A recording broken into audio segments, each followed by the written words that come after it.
कहानी दो दोस्त और सच्चाई। एक बार का जिक्र है कि एक छोटे से गांव में दो बेहतरीन दोस्त रहते थे। उनके नाम अली और हसन थे। दोनों एक साथ खेलते, पढ़ते और हर काम में एक दूसरे की मदद करते थे।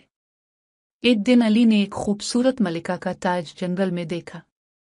वो ताज इतना चमकदार और हुसैन था कि अली ने हसन को बताया, चुल्लू, इस ताज को ले लेते हैं और उसे सबको दिखाते हैं। हसन ने अली को रोकते हुए कहा, नहीं अली, ये ताज किसी और का होगा, हमें इसे नहीं उठाना चाहिए।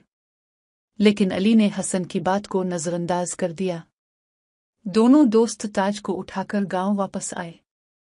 जब उन्होंने इसे सबको दिखाया तो गांव के बुजुर्ग ने कहा, यह ताज तो हमारी गांव की मलिका का है, तुम्हें इसे वापस करना होगा। अली और हसन बहुत शर्मिंदा हुए और फौरन ताज को वापस करने की तैयारी करने लगे। जब उन्होंने मलिका के पास जाकर सच्चाई बताई तो मलिका ने शाबाश दी और कहा, तुम दोनों ने ये साबित किया कि सच्चाई सबसे अहम है। मलिका ने अपनी मेहरबानी से उन्हें इनाम भी दिया। इस दिन अली और हसन ने सीखा कि सच्चाई हमेशा कामयाबी की राह दिखाती है। सबक हमेशा सच बोलें और गलत कामों से दूर रहें, क्योंकि सच्चाई इंसान के लिए सबसे बड़ी दौलत है।